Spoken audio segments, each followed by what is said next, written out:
Bruno Guimaraes Brazil football তথা বিশ্ব ফুটবলের অন্যতম সেরা মিডফিল্ডারদের একজন। ক্লাব ফুটবলে ব্রুনোর জার্সির নম্বর কত জানেন? ৩৯। এই জার্সি নাম্বারের পেছনে লুকিয়ে আছে এক গল্প। ছোটবেলা থেকে অভাবের সংসারে বেড়ে উঠেছিলেন ব্রুনো। সংসার সামলাতে গিয়ে বাবা ডিক গিমারেস হিমশিম খেতেন। পরিবারের খরচ চলত বাবার ট্যাক্সি চালানোর পয়সা দিয়ে। ব্রাজিলে ২০ বছরেরও বেশি সময় ট্যাক্সি চালক হিসেবে কাজ করেছেন ব্রুনোর বাবা।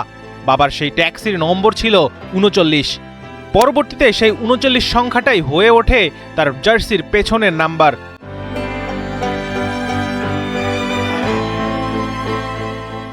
সম্প্রতি দলবদলে ইংলিশ ক্লাব নিউ ক্যাসল থেকে আর্সেনালে পাড়ি জমিয়েছেন তিনি। নতুন ক্লাবে এসে প্রথম প্রশ্ন ছিল কত নম্বর জার্সি নেবেন ব্রুনো।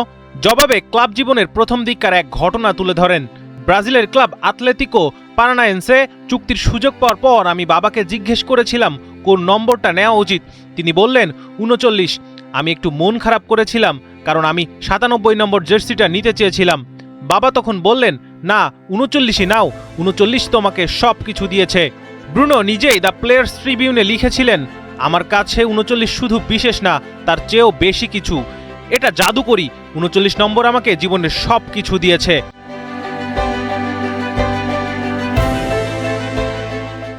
ব্রুনোর ফুটবলার হয়ে ওঠার গল্পে আছে অন্যরকম এক অধ্যায়। ছোটবেলায় নিউমোনিয়ায় আক্রান্ত হওয়ার পর চিকিৎসকের পরামর্শ ছিল শরীর সুস্থ রাখতে তাকে কোনো একটি খেলাধুলোর সঙ্গে যুক্ত করতে হবে। ব্রুনোর মা চেয়েছিলেন ছেলে সাঁতারকে বেছে নিক, কিন্তু ছেলের মন পড়েছিল ফুটবলে। শেষ পর্যন্ত সাঁতারকে বাদ দিয়ে ফুটবলই হয়ে ওঠে তার জীবনের পথ। ২০২১ সালে অনুষ্ঠিত টোকিও অলিম্পিকে ব্রাজিলের হয়ে মাঠে নেমেছিলেন। টুর্নামেন্টে তার দল পৌঁছে যায় ফাইনালে। প্রতিপক্ষ ছিল স্পেন।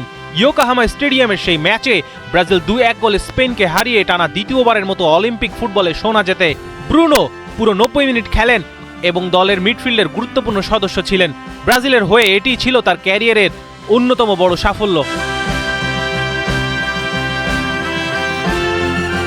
রিও ডি জেনেইরোতে জন্ম ও বেড়ে ওঠা ব্রুনো শুরুতে ব্রাজিলের ঐতিহ্যবাহী ক্লাব ফ্লুমিনেন্স ও ফ্ল্যামেঙ্গো ট্রায়ালে ব্যর্থ হন। এরপর সুযোগ পান আউদাক্স রিওতে। পরে ফুটবলের জন্য তাকে বাড়ি ছাড়তে হয় এবং নতুন শহরে গিয়ে থাকতে হয়। পরিবার থেকে দূরে থাকা মোটেও সহজ ছিল না ব্রুনোর জন্য, কিন্তু ফুটবলার হওয়ার স্বপ্নে থেমে থাকেননি তিনি। ২০২০ সালে জানুয়ারিতে ফরাসি ক্লাব লিওতে যোগ দেন ব্রুনো। ফরাসি লিগে চমৎকার পারফরমেন্সে ইউরোপের বড় মঞ্চে নিজের সামর্থ্য দেখান। ২০২২ সালে জানুয়ারিতে লিও থেকে প্রিমিয়ার লিগের ক্লাব নিউ ক্যাসল ইউনাইটেডে যোগ দেন ব্রুনো। তার নেতৃত্বে ২০২৫ সালে নিউ ক্যাসল পৌঁছে যায় কারাবাও কাপের ফাইনালে। প্রতিপক্ষ ছিল লিভারপুল। ওয়েম্বলির সেই ফাইনালে নিউ ক্যাসল ২-১ গোলে জয় পায়। এর মাধ্যমেই ১৯৬৯ সালের পর বড় কোনো ট্রফির অপেক্ষা শেষ হয় দ্য ম্যাকপাইদের। ২০২৬ সালের আগস্টে নিউ ক্যাসল ছেড়ে আর্সেনালে যোগ দেন তিনি। এর মাধ্যমে আর্সেনালের ইতিহাসে ১৬তম ব্রাজিলিয়ান খেলোয়াড় হিসেবে নাম লেখান। যদিও ২০২৬ বিশ্বকাপের স্মৃতি ভুলেই যেতে চাইবেন তিনি, ব্রাজিল ও নরওয়ের মধ্যকার রাউন্ড অফ 16-এর ম্যাচে বড় ভুল করে বসেন। পেনাল্টির সুযোগ পেয়েও দলকে এগিয়ে নিতে পারেনি। এর ফলে হালান্ডের দলের কাছে হেরে বাদ পড়তে হয় বিশ্বকাপ থেকে। ব্রাজিলের বিজয়ে সমর্থকরা তাকে কাঠগড়ায় দাঁড় করান। যদিও বিশ্বকাপ জুড়ে ব্রুনোর পারফরমেন্স ছিল দুর্দান্ত। বাদ পড়ার আগে ব্রাজিলের মধ্যমাঠ একাই সামলেছেন। গোল করার পাশাপাশি একাধিক অ্যাসিস্ট করে ব্রাজিলিয়ান কিংবদন্তি জিকো ও তোস্তাওয়ের রেকর্ডে ভাগ বসান।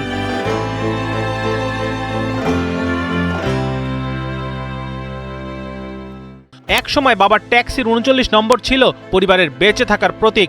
সেই ৩৯ই আজ ব্রুনোর পরিচয়ের অংশ। দারিদ্র্য থেকে উঠে আসা সেই ছেলেটি প্রমাণ করেছেন স্বপ্নের পথে বাধা যতই আসুক, লড়াই থামিয়ে না দিলে একদিন সেই স্বপ্নই হয়ে ওঠে পরিচয়।